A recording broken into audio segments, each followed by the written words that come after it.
قال اللہ الحکیم فی کتاب الکریم بسم اللہ الرحمن الرحیم الف لام میم ذالک الکتاب لا ریب فیہ ہدی للمتقین.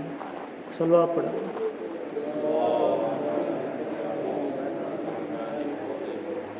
کچھ سال پہلے جو مسجد میں تفسیر ہوتی تھی،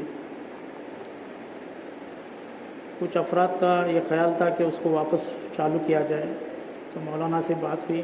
مولانا نے کہا کہ یہاں پر ایک پروگرام ہو رہا ہے، اسی میں آپ تھوڑا سا بیان کریں.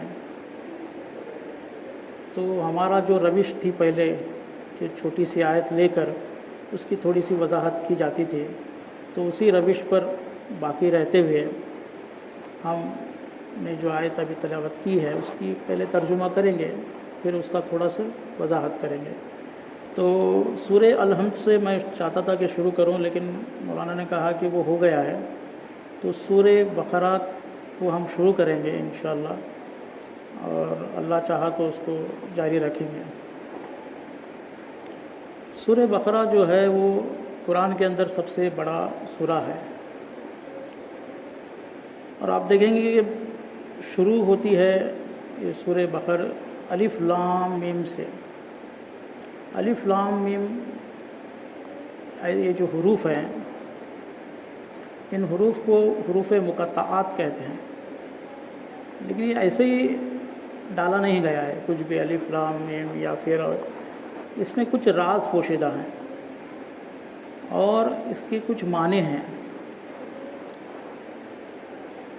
اور یہ حروف مقطعات جب رسول خدا قرآن سناتے تھے تو بے شک یہ حروف مقطعات بھی سناتے ہوں گے، لیکن کوئی ان پر اعتراض نہیں کرتا تھا یا اس کا کوئی مذاق نہیں اڑاتا تھا، کیونکہ اکثر ایسا ہوتا گیا ہے کہ جب رسول خدا قرآن سناتے تھے تو لوگ اس کا مذاق اڑاتے تھے، لیکن اس وقت بھی یہ جانتے تھے کہ اس میں کچھ راز پوشیدہ ہیں. ایسے پورے قرآن میں 19 سورے ہیں جس میں حروف مقطعات ہیں، جیسے آل عمران ہے، سورہ اعراف ہے. ان کے بارے میں ابھی زیادہ اور بیان کرنے کی ضرورت نہیں ہے. تو سورہ جو شروع ہو رہا ہے الف لام میم سے، تو اس کے متعلق آپ جان گئے ہیں کہ ان حروف کو حروف مقطعات کہتے ہیں. تھوڑا سا پروننسیشن ہارڈ ہے. مقطعات یعنی قطع، یعنی ٹوٹا ہوا، جیسے ہم ایک ایک لکھتے ہیں، الف لام میم الگ الگ لکھتے ہیں، تو اس کے لیے اس کو مقطعات کہتے ہیں. میں کوشش کروں گا کہ میرا 15 منٹ کے اندر میں میری بات تمام کروں. آگے ہے ذالک الکتاب، یہ وہ کتاب، یعنی یہاں پر جو ہے قرآن کے اندر ایک ہوتا ہے حاذا، ایک ذالکہ. حاذا یعنی یہ، ترجمہ ہم اس کا یہی کرتے ہیں، یہ کتاب وہ ہے، لیکن یہاں پر ذالکہ یوز ہوا ہے، وہ کتاب. خیر یہ امپورٹنٹ نہیں ہے کہ کیوں آیا ہے، لیکن آگے ہم چلتے ہیں. ذالک الکتاب لا ریب فیہ. لا ریب، ریب یعنی شک، شبہ. لا ریب کوئی شبہ نہیں. اس کتاب میں کہیں بھی کوئی شک کی گنجائش نہیں ہے، کوئی شبہ کی گنجائش نہیں ہے. کسی بھی بارے میں، چاہے کسی آیت کے لے لو، کوئی واقعہ لے لو، کوئی مثال لے لو، جو بھی قرآن کے اندر ہے اس میں کوئی شک نہیں ہے. اگرچہ بہت سے جب قرآن نازل ہو رہا تھا اس وقت کچھ ایسے کیٹیگریز کے لوگ تھے جو اس میں شک ڈالنے کی کوشش کر رہے تھے، کرتے تھے بھی، جیسے یہودی ہیں، نصارہ ہیں، اور کفار قریش ہیں، منافقین ہیں. کہیں نہ کہیں یہ چاہتے تھے کہ قرآن کے اندر شک پیدا ہو اور لوگ اس کو نہ سنیں. کہتے تھے بھی کہ اس قرآن کو تم مت سنو، کیونکہ وہ جانتے تھے کہ قرآن کو اگر کوئی ایک بار سن لیا تو وہ ضرور ایمان لے کر آئے گا. یعنی اتنا جامع اللہ کی جو باتیں ہیں، صرف یہ شک ڈالنے کی یہ کوشش کر رہے تھے کہ یہ اللہ کا کوئی کلام نہیں ہے، یہ کہیں نہ کہیں محمد نے خود بنایا ہے۔ تو یہ کوشش کرتے تھے اپنی جگہ پر۔ اسی لیے قرآن کی دوسری ایک آیت میں بتاتا ہوں کہ ان کنتم فی ریب مما نزلنا علی عبدنا، قرآن یہ کہتا ہے کہ اگر تم کو شک ہے اس قرآن کو جو میں نے اپنے بندے پر نازل کیا ہے، تو اللہ ایک چیلنج کر رہا ہے کہ فآتوا بسورۃ من مثلہ، تم ایک سورہ، ایک آیت، یہاں پر سورہ کی بات آ رہی ہے، ایک آیت کی بات بھی ہوئی ہے، 10 آیتوں کی بات بھی ہوئی ہے، لیکن یہاں پر بسورۃ من مثلہ، ایک سورہ ایسا بنا کر لا کر دکھاؤ۔ آپ اگر بنا سکتے ہیں، آپ یہ کہتے ہیں، کیونکہ وہ پہلے جو ہے قرآن تو عربی میں نازل ہوا ہے، اور اس وقت بڑے بڑے عربی دان تھے، عربی جاننے والے تھے، عربی میں بہت بڑے بڑے شعر لکھنے والے تھے، ان کے لیے آسان تھا کہ اس طریقے سے کچھ اشعار لکھ دیں جو لوگوں کو لگے کہ یہ بھی قرآن ہو، اور لکھا بھی ہے لوگوں نے شک ڈالنے کے لیے، لیکن پھر بھی وہ شک نہیں ڈال سکے۔ دیکھیے یہ بھی ایک معجزہ ہے قرآن کا، کہ قرآن نے اتنے حملہ ور لوگوں کے ہوتے ہوئے اس قرآن کی حفاظت کی اور ہم تک پہنچایا، اور بغیر شک و شبہ کے۔ آج کوئی شک نہیں کرتا قرآن کے اندر۔ تو کیا کہہ رہا ہے کہ ان کنتم فی ریب مما نزلنا علی عبدنا فآتوا بسورۃ مثلہ وادعوا شہداءکم من دون اللہ ان کنتم صادقین۔ اور بھی چاہے تو کسی کی مدد لے سکتے ہیں، شہادت لے سکتے ہیں۔ دوسری آیت میں مدد کی بھی بات ہوئی ہے، تو وہ نہیں کر سکے، یعنی اس میں کوئی شک نہیں۔ آگے ہم چلتے ہیں۔ آپ ان کو جب پتہ چلا کہ اس میں کوئی شک نہیں ہے، وہ جانتے تھے اللہ کی طرف سے جو اللہ کی حفاظت ہے قرآن کے لیے، وہ سمجھ میں آیا ان کو کہ یہ قرآن اللہ ہی کی طرف سے ہے۔ لیکن جو طاغوت ہے، جو یہودی ہیں، یہ جو نصارہ تھے، کفار تھے، وہ کہیں نہ کہیں لوگوں کو اس سے بھٹکانے کے لیے، شک ڈالنے کے لیے بہت سے حربے اپناتے تھے۔ لیکن اتنا ہونے کے باوجود بھی جب بھی لوگ قرآن سنتے تھے تو ان کی آنکھوں سے آنسو آتے۔ آنسو کیوں آتے تھے؟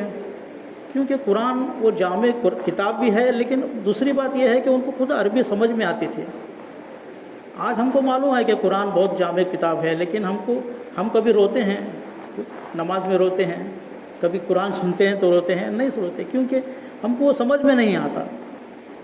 اسی لیے بہت ضروری ہے کہ ہم بھی جو سورے ہم قرآن نماز میں پڑھتے ہیں، اس کے لیے کم سے کم عربی سیکھیں، تاکہ ہم اپنی اس کتاب کو سمجھیں، کیونکہ کتاب ایک معجزہ ہے، قرآن جو ہے معجزہ ہے، اس کا لا ریب ہونا اور ہم تک پہنچنا بھی ایک معجزہ ہے۔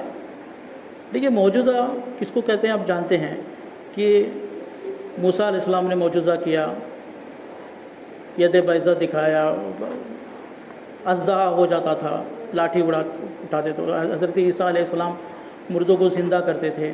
اس طریقے سے یہ ان انبیاءوں کے معجزہ تھے۔ لیکن قرآن خود ایک معجزہ، خود کہہ رہا ہے کہ میں معجزہ ہوں۔